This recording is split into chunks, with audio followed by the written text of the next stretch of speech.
How's it going, everybody? This is BeatTheBush.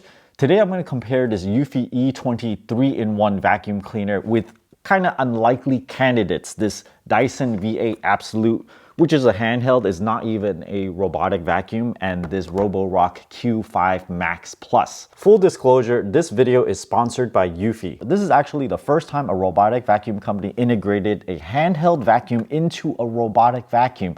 You can see it looks a little funny like this, but in a way, it looks really cool. Many times you have a robotic vacuum, and on top of that, you have something else like an upright or a handheld like this one, sort of complement your cleaning tools so that you can clean everywhere. This one consolidates these two devices into one single one, so you don't have to buy two different things. It makes it a bit cheaper. Here, there are two motors, there are two canisters, two batteries, two filters, and double of everything. This eufy E20 robotic vacuum also won a bunch of awards, including the CES Innovation Awards in 2025. Interestingly, it is the only robotic vacuum to win the CES Innovation Awards in the past 3 years. The eufy E20 is the world's first detachable combo robot vacuum with a deep cleaning system. It can be a robot vacuum like the Roborock Q5 Plus, but it can also be converted to a stick and handheld vacuum similar to the Dyson. Let's see how these three vacuums perform. Is the eufy E20 a gimmick or a really useful product? Running both robot vacuums at 20x speed, the eufy zigzags in front of it and consistently picks up all the debris, whereas the Roborock zips through it, picks up most of it, but leaves a little bit behind until the very end. Why is there such a difference in the robotic vacuum performance? The eufy can provide, on paper, up to 8,000 pascals of suction power, whereas the Roborock can only provide up to 5,500. 8,000 pascals tends to be on the high end for robotic vacuums already, and if you remove it from the robotic vacuum, it can provide up to 30,000 pascals of suction power. Doing an object avoidance test, both robots touched the shoe. The eufy was able to avoid the batteries and the piece of plastic, whereas the Roborock ran them over completely. It ate the battery. Let's see what it looked like. How did it do that? Dustbin removed. The battery's not in here. It's inside the roller. Okay, it's right here. This plastic thing kind of looks like pet waste, but it ran over it as well. But because it's big enough, it didn't get underneath the robot. This is the core of the suction. It has a 5-stage filter. The air gets sucked in over here and it gets blown in a cyclone. All the heavy particles get thrown around on the edge of this cup. That's stage 1. Now, if I remove this here and pull it out, stage 2 is this fine metal mesh here, so any large particles won't go through here. If we turn it around and pull this out, there are a bunch of holes in there, and the design is very similar to a Dyson. Whereas it sucks air in here, it creates mini vortexes in each of these holes. So that's the 3rd stage. 4th stage is this foam filter. Then the 5th stage, you have this regular filter. Compare that filtration system to the Roborock Q5 Max Plus. You open this up here, and the filtration system is a single filter here. So you might have large debris coming up to the filter. Definitely not going to filter out as much. Comparing it to this Dyson V8 Absolute, it also has a cyclone. Internally, there's also a metal mesh filter for the 2nd filter stage. The 3rd filter stage also has these little mini cyclones all over the place. There is another filter here. This would be considered the 5th filter stage. Is missing the 4th one, which is that little piece of foam. However, in the Dyson, there is a post-motor filter. So in total, it also has 5 filter stages. eufy calls their filtration system the Aero Turbo 5-stage filtration system. The Dyson has 5 stages as well, but the eufy incorporates it into a robotic vacuum. When you compare it with the Roborock, it only has 1 stage. This makes it so that sometimes the dust gets caught up in the filter and it loses suction power. However, in the eufy, it spins it around the canister, so it never touches the filter and keeps it from getting clogged. This same Aero Turbo 5-stage filtration system is used in all 3 different modes, ensuring that the E20 suction power will not be lost. First, we'll compare the eufy E20 versus the Dyson V8 handheld. We're going to pick up some hair and carpet fuzz placed on the couch. The eufy appears to beat out the Dyson by a slight margin. I think this is because the brushes on the Dyson was a little bit softer and longer, so it wasn't able to use as much force brushing the fabric. Next, we're gonna compare the Handheld without the brush, picking up some pieces of paper on a desk. Both of them are set on maximum, very similar in performance. Now we're gonna compare the suction power by putting it on my hand. Watch very carefully how much it pulls the skin of my hand into the nozzle. Subjectively, I'd say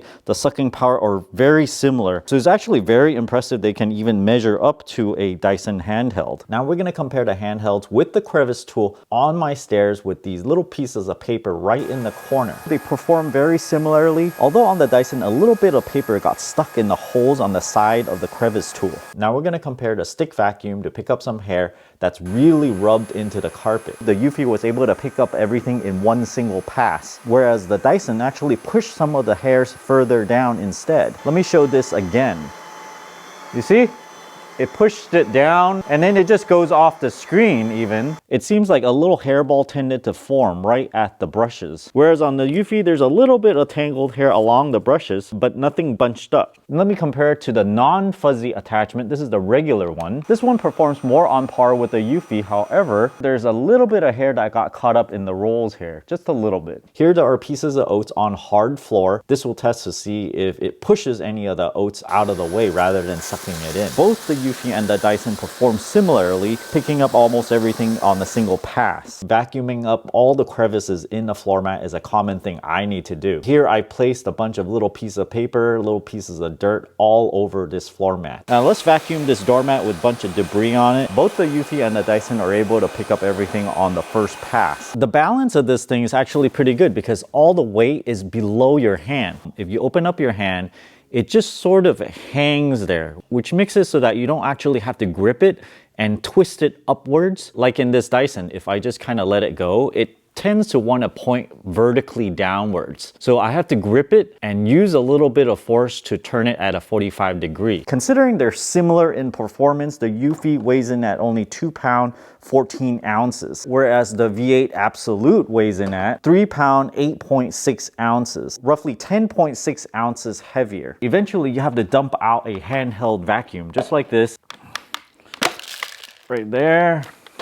When you open it, a lot of dust comes out and you have to expose yourself to it. I do it outside and I hold my breath when I'm doing it. But with the eufy, there's no need to dump it out manually. You just remove the attachment, put it back into the robot vacuum and click it into place. Empty it by pushing and holding the home button.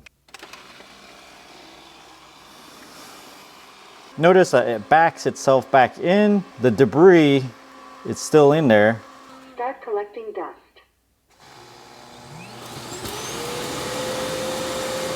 It pulls it out of the canister and then it comes back out, reparks itself. It's fully charged. I'm gonna run the robot at medium suction power and see how long it will last. Customizing the mode to clean it 2 times on standard suction power. Start. It's 110 right now.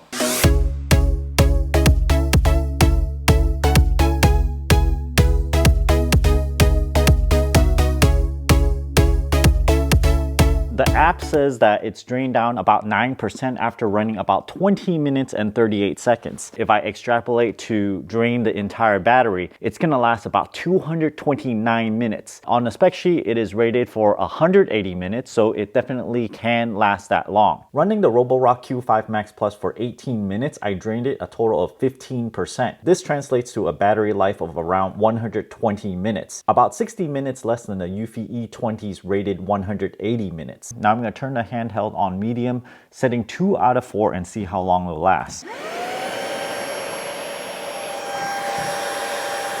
I was able to make it last 33 minutes, and then when I restart it, it was able to last another 4 to 5 minutes. On the specifications, it's supposed to be able to last 50 minutes on the lowest setting. The Dyson V8 on the lowest setting was able to last 45 minutes and 28 seconds, about 5 minutes short of what the eufy can do on the lowest setting. So let me just open this up and then we can check out how big the battery is. This is a 14.8 volt, 4.2 amp hour battery, 62 watt hours. So that's a pretty hefty battery. There is a connector here, so it's possible to replace this battery. Overall, I think the eufy is very good because it can save you money by combining a cyclone style handheld vacuum and a robotic vacuum in one thing. If you guys are interested in getting this 3-in-1 robotic vacuum, they're running a promotion where you can get up to $100 off and a 100-day risk-free trial. The eufy E20 normally goes for $549.99. With my link, you can get up to $100 off for a final price of $449.99. Check out my affiliate link down in the video description below.